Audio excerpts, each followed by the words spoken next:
Mr. G's historical talk show. Unfortunately, Mr. G couldn't make it tonight, so I, Mrs. D, will be co-hosting tonight's show entitled History Alive with our special guest here today to discuss the birth of Christianity. Saul of Tarsus, everyone. Whoa, whoa, whoa. I'm Paul, Apostle Paul. Oh, well, I apologize. I don't know why I thought I was interviewing Saul. Oh, no. We're going to have to reschedule tonight's show because I wasn't prepared to interview Apostle Paul. I was only prepared to interview Saul of Tarsus. I am Saul of Tarsus. But you just said... I know what I said. I'm both, okay? Let me explain, Miss D. Okay, have a seat then.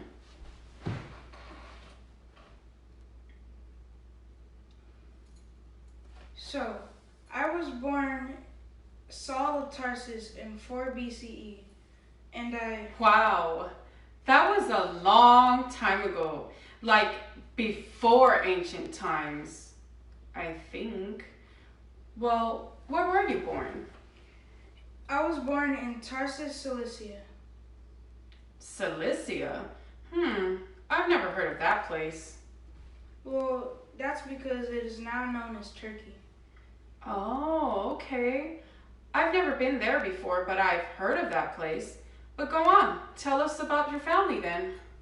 Well, I was born a Pharisee of Pharisees, so my parents, as well as my relatives, were all very strict leaders in the Judaism community.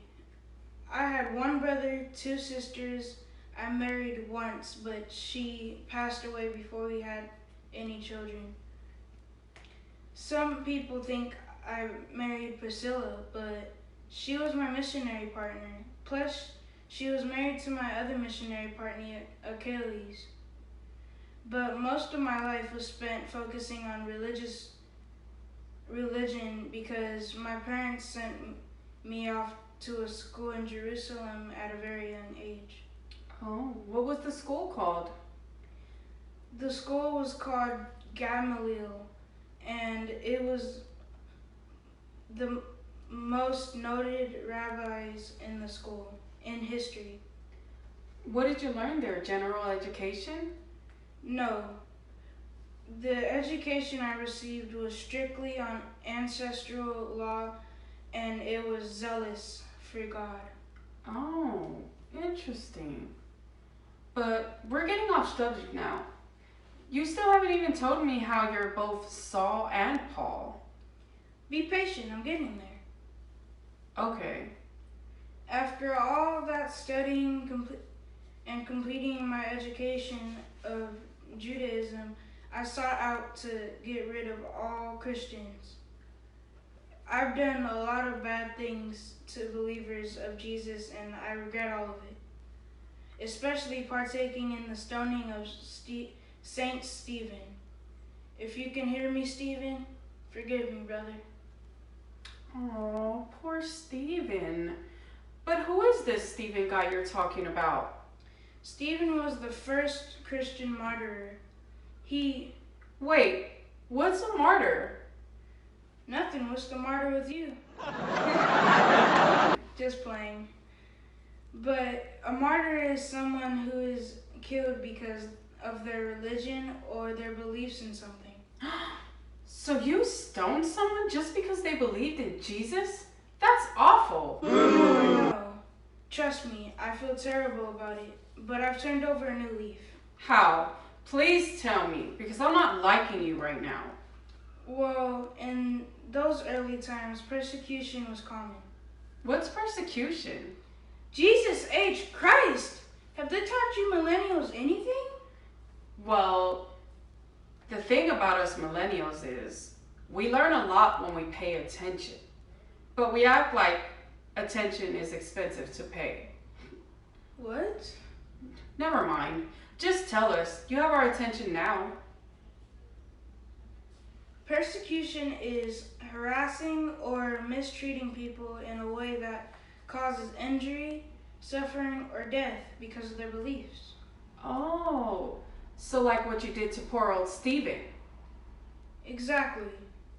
But that's not something I'm proud of, so please stop bringing it up. Okay, but just so you know, I'm not proud of you either. I don't even know why Mr. G would ever even agree on interviewing someone like you.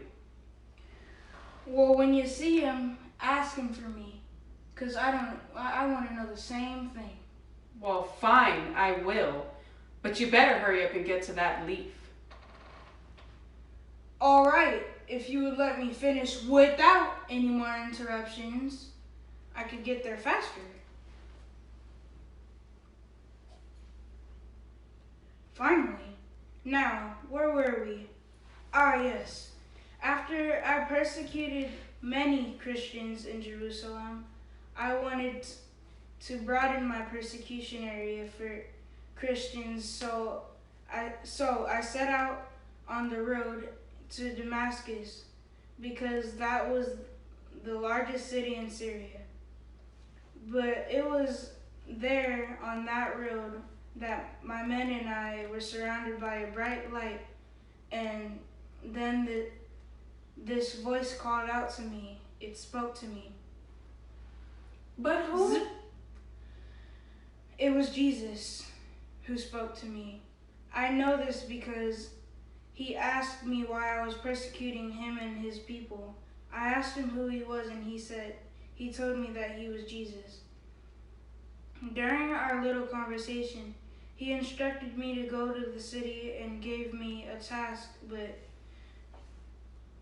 as the light vanished and the voice disappeared, so did my sight, because I realized I could no longer see.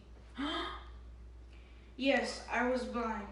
At first, I thought it could have been from the bright, bright light, but my men still had their sight, even though they had saw and heard the same things I did. So it couldn't have been from that. So I had to travel to the city for 3 days blindly, but with the help of my men, of course. Once I got there, a disciple, which is a follower of Jesus, came to us. His name was Ananias, and he told us that Jesus sent him to heal my eyes. He admitted that he was hesitant to come because he feared that I would persecute him. But with Jesus' assurance, he obeyed and did what he did as commanded. Ananias laid his hands on me, and as he removed them, scale-like things fell from my eyes, and I could see again. He had restored my vision. Ananias ordered me to rise up and be baptized. Then he continued to baptize me and called me his brother Paul. At that moment, that's when I went from Saul of Tarsus to Apostle Paul. And I went on to do as Jesus commanded me to do. I started preaching with very great power, spreading Jesus' good news of salvation everywhere I could. I gave up my home, friends, family, country, all the things I learned growing up, and all the education I obtained in school. I gave up everything so I could preach in Jesus' name, which led me to receiving 40 stripes from Jews. I was beaten with rods 3 times. I was stoned once, shipwrecked 3 times, and I spent a whole night and a day drifting in the middle of the sea. Can you believe it? Me, Saul of Tarsus, being persecuted for believing in Jesus and preaching his name. I guess I deserved that, huh? Well, aside from all the persecution, I also suffered many long journeys with little to no water, robbers, and maybe all the bad things you could ever think of. It all happened to me during the time of my preaching word, but I was steadfast and I kept spreading the good news. I traveled many lands and crossed many oceans to teach all non-believers about Jesus. When I became in prison, I started sending epistles about Jesus to everyone. For all you millennials who find attention expensive to pay, epistles are letters.